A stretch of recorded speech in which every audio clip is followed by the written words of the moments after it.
Bonjour à tous. Continuons ensemble sur les facteurs de stress des différents styles de personnalité. Dans les vidéos précédentes, nous avons évoqué le profil disque dominant, dont la principale source de stress va être la perte de contrôle, et le style comportemental influent, dont la principale peur est la perte de reconnaissance sociale. Comprendre ces facteurs de stress comme ces facteurs de motivation, c'est aussi prendre conscience que nous avons des axes de progression. Un profil dominant aura tout à gagner à être plus chaleureux car son style est souvent perçu comme affirmatif, voire autoritaire. Comprendre les facteurs de stress de vos interlocuteurs, c'est aussi un moyen de gagner en intelligence sociale, et si vous êtes manager, c'est mieux réguler le stress de vos collaborateurs via différents leviers. Anticiper, c'est aussi se prémunir des effets néfastes du stress que nous mettons en marche dans des situations où l'on doit s'adapter. Ce que je vous propose aujourd'hui, c'est de nous focaliser sur celui qui aime la stabilité. Je veux bien sûr parler du profil disque vert, qui considère son environnement comme plutôt favorable.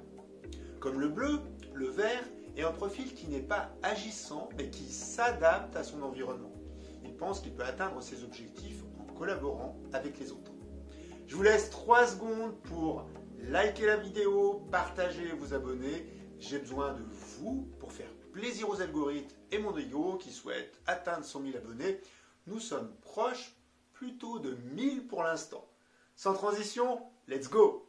Pour mettre en relief les facteurs de stress du profil vert, parlons rapidement de ces facteurs de motivation. Ce que recherche un disque vert, c'est avant tout « je veux accompagner, je veux coopérer, je veux contribuer, je veux créer du consensus et de l'harmonie au niveau du groupe ». Comme vous pouvez l'imaginer, sa principale peur, c'est l'instabilité et les changements brusques, souvent initiés par son profil opposé, le style rouge, qui aime lancer de nouveaux défis et des projets rapidement. Le profil vert, c'est comme le petit Yoda dans la série The Mandalorian, le rôle de Grogu, apporter l'équilibre de la force, et dans la série, quand il ne fait pas de conneries, il fait preuve d'empathie en soignant certains des protagonistes. Du reste, nous retrouvons souvent des verts dans le milieu médical et du coaching. On le dit souvent, facilitateur ou supporteur, au service de. Si vous souhaitez tuer un profil vert, du simple, efficace, en cohérence avec quelques mauvais managers, impulsivité, insensibilité, impatience et surtout autant de brusquer. C'est le meilleur moyen de toucher ses peurs et ses irritants. Ce profil qui sait se montrer au travail attentionné, altruiste et très orienté vers les personnes, mesure avant tout sa valeur personnelle par son niveau de contribution et sa capacité à créer du lien. Ce n'est pas forcément un profil qui est à l'aise dans une organisation très conflictuelle.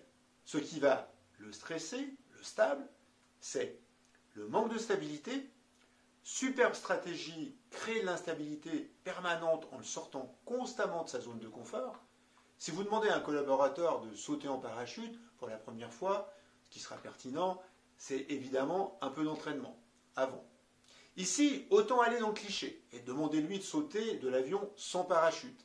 C'est comme cela que des méthodes managériales à la mode ont complètement décrédibilisé des collaborateurs dans les fameux week-ends sportifs.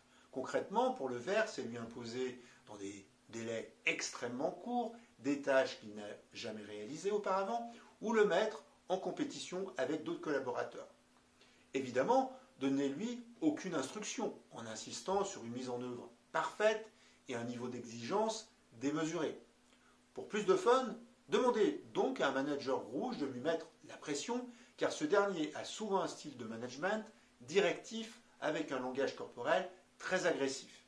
Également, des projets inachevés ou en suspens. Le disque vert aime avoir un cadre, des étapes établies, détaillées, ainsi qu'une feuille de route pour se sentir en sécurité. Une de ses forces naturelles est d'assurer le suivi des projets en vérifiant les étapes et en étant disponible pour aider d'autres collègues. Il apprécie aussi quand son supérieur lui demande régulièrement un retour d'information. Ce qui va forcément le stresser, ce sont donc des tâches qui sont inachevées ou bien des projets qui se prolongent sans fin avec aucune logique dans l'imbrication des étapes. Pour mettre du désordre, le style influent est le gendre idéal car à l'extrême, ce dernier commence tout et ne termine rien. Peu d'espace privé et être sous les feux de la rampe. Même si le profil disque vert est orienté vers les personnes, c'est également une personne introvertie. Sur la roue des couleurs disque, il est en bas à droite, ce qui indique un besoin de temps en temps d'être seul avec lui-même afin de réfléchir et de se concentrer sur ses dossiers. Si vous lui retirez son espace privé et en bonus vous le mettez sur le devant de la scène, vous allez gagner des points pour le déstabiliser. Contrairement au jaune qui adore être mis en avant, le vert préfère la discrétion.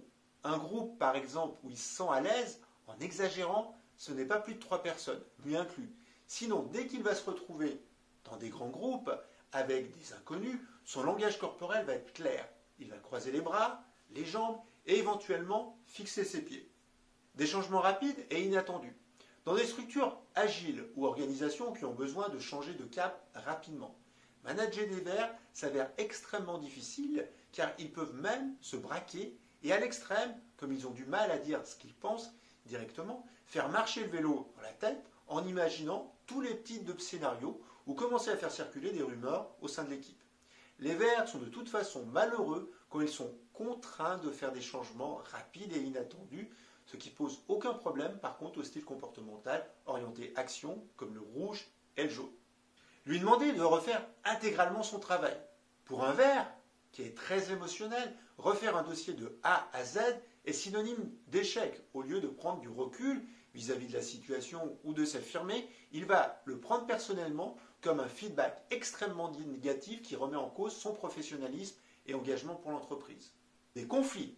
Autant les conflits vont laisser de marbre et motiver un rouge, autant ils vont déstabiliser facilement un vert. Quand vous avez compris que ce qui compte pour un stable, c'est d'abord l'harmonie, la coopération et le bien-être du groupe, vous imaginez aisément que ces zones d'ombre sont tout particulièrement sa capacité à s'affirmer, prendre des décisions et rentrer dans le conflit. Par exemple, il gagnera en maturité en développant sa capacité à dire non, notamment à un rouge qui peut avoir tendance à trop le solliciter sur différents projets. En stress léger, les verts vont se bloquer, augmenter leur côté introverti, leur repli sur eux-mêmes, parfois allant même jusqu'à la soumission. En outre, ils vont cacher encore plus leurs émotions, devenir super attentifs et à l'écoute ou éprouver de réelles difficultés à se lancer par perte d'assurance. Ce qui peut être aussi terrible, j'ai vu cela dans des relations de couple, le vert va intérioriser la responsabilité de la situation. Une victime de violence conjugale cherchant par exemple à trouver des excuses à son conjoint. En stress léger, il risque d'être soumis, indécis et dépendant. Par contre, en stress fort, c'est Hulk puissance 10. Quand la Terre s'agite, qui est son symbole, les stables sont à prendre réellement avec des pincettes. Ils deviennent paradoxalement extravertis, voire agressifs. Ils explosent ou montrent des signes de rage qu'ils ont vraiment du mal à contrôler. Un changement d'attitude qu'il ne faut pas prendre à la légère, car les stables ne se battent pas pour blesser, mais réellement pour tuer. Les réactions peuvent être excessives et disproportionnées. Résumons ensemble ce qui va affecter particulièrement un profil stable, c'est notamment le manque flagrant de stabilité, des projets inachevés ou en suspens, des conflits permanents, des changements rapides et inattendus, peu d'espace privé, et également être sous les feux de la rampe ou au centre de l'attention. Je parle d'autres facteurs de stress dans l'article dédié à cette vidéo et dans ma prochaine formation DISC que je suis en train de réaliser. Si vous souhaitez en savoir plus sur votre profil DISC, vous pouvez faire votre test sur le site Profil 4.